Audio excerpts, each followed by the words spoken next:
Dans cette génération, on a beaucoup d'enfants qui sont paresseux.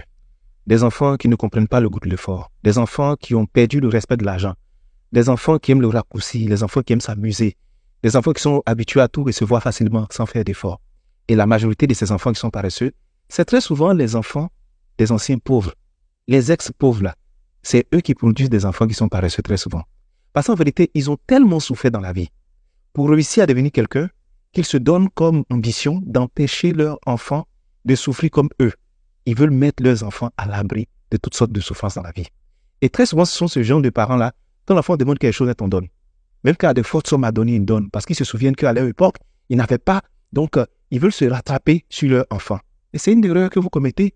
Parce qu'en vérité, aimer son enfant, ce n'est pas lui dire oui à tout. Ce n'est pas lui donner des fortes sommes très tôt.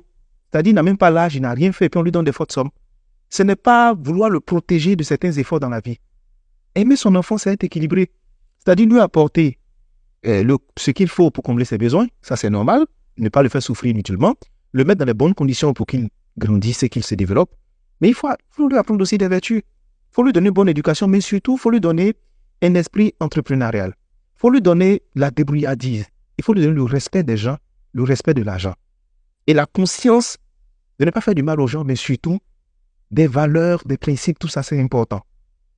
Le but, c'est pas d'investir dans des grandes écoles, tu vois, les écoles qui coûtent cher, lui donner le meilleur gadget, lui acheter les derniers cris de téléphone, voilà, lui offrir une voiture, tout ça c'est bien.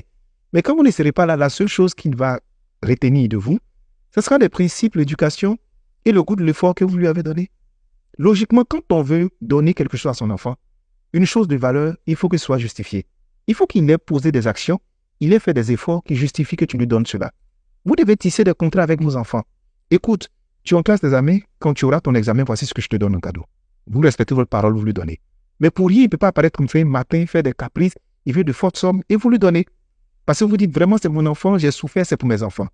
Et j'entends souvent des parents commettre l'erreur de dire, tu sais, moi j'ai garanti l'avenir de mes enfants, hein, or il n'y a rien, j'ai garanti leur avenir. Vous n'avez rien garanti. La vie dans laquelle on est là, tout peut arriver. Prions Dieu que vous viviez le plus longtemps possible. Mais est-ce que vous savez que si vous n'êtes pas là, tout peut arriver à vos enfants? Les biens que vous avez dit que c'est pour eux là, les gens peuvent mettre la main là-dessus. Mais il y a eu tellement de cas comme ça, où il y a des enfants qui avaient cru que papa avait garanti leur avenir et puis ils n'ont même pas touché à aucun bien. Ou bien ils se sont déchirés si les biens, ça crée des soucis, des disputes, ils ont perdu des biens, il y a un qui a vendu, il y a eu des querelles quand papa n'était pas là ou bien maman n'est pas là.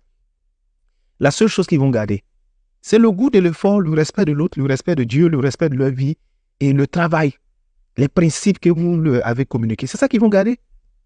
Donc, quand on aime son enfant, on ne donne pas de fautes sortes. J'ai vécu chez des personnes où je les voyais entretenir de la paresse à l'intérieur de leur enfant. Des gens qui avaient 25 ans, on leur donnait encore le petit déjeuner. Nous, on était là, écoute, on ne s'occupait pas de nous et nous, on était dans la maison. Ils nous donnaient les tâches les plus ingrates possibles. Mais en voulant protéger leurs enfants de certaines souffrances, aujourd'hui, ils ne sont plus là. On voit ce que les enfants sont devenus. Les enfants sont devenus paresseux. Ils sont tous en train de penser à des raccourcis. C'est nous encore, ils appellent souvent pour nous exposer des problèmes d'argent. Ils ne savent pas travailler, ils ne savent pas se débrouiller. Nous, on a commencé à chercher l'argent à longtemps. On a appris à vivre dans le manque. On a appris à travailler, on a appris à se débrouiller. En fait, on avait déjà des valeurs de la débrouillardise à la base. Et c'est ce qui nous a permis de nous débrouiller dans la vie. Parce que eux, dès qu'ils ont un problème, ils commencent à pleurer. Mais vous dites des grandes filles qui ont 20 ans, 22 ans, 23 ans, qui ont des copains, mais à qui on donne encore le petit déjeuner, à qui on achète des gadgets, on leur dit qu'il y a des opportunités pour travailler.